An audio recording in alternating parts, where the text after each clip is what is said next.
It's been a long time since Europeans were the exclusive trade and investment partners of their former African colonies. Now China, India and Brazil vie with each other for opportunities to invest in a continent where economic growth averages 5%. So what do Europeans have to offer? We asked some of the 1,000 or so decision makers, investors and entrepreneurs gathered here in Brussels.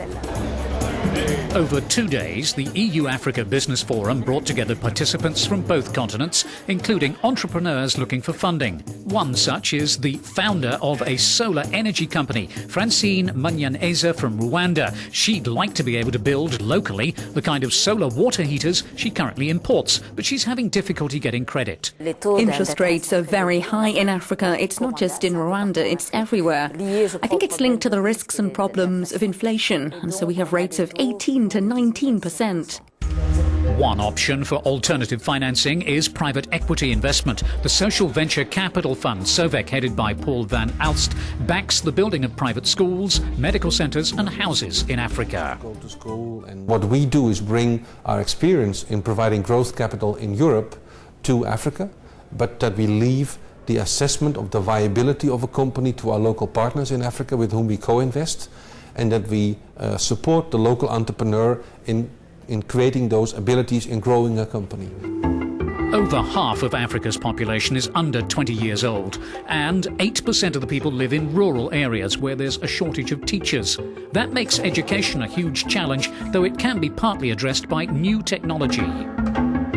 In urban areas, it may be every child has one laptop. In the rural areas, it may be it's a lab scenario. But what we need to be aware of and what we need to provide for is the flexibility.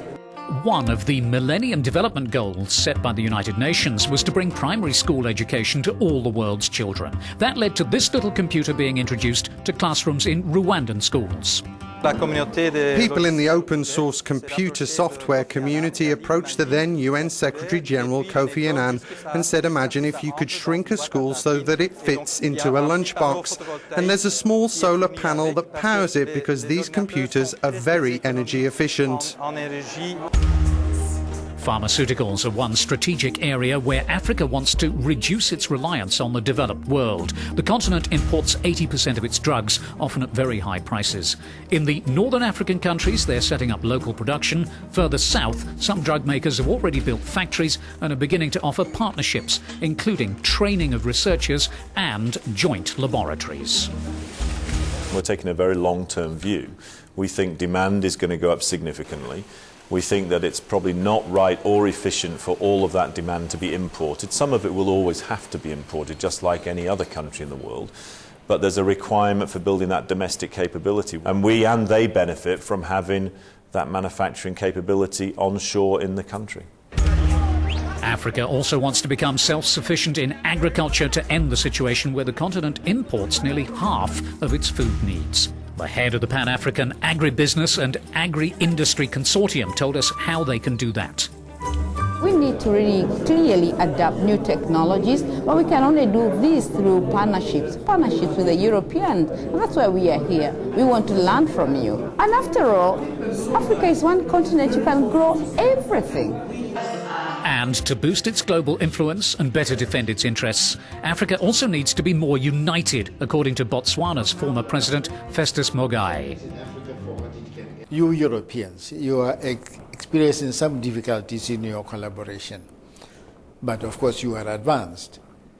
But what are we doing as Africans towards actually working together?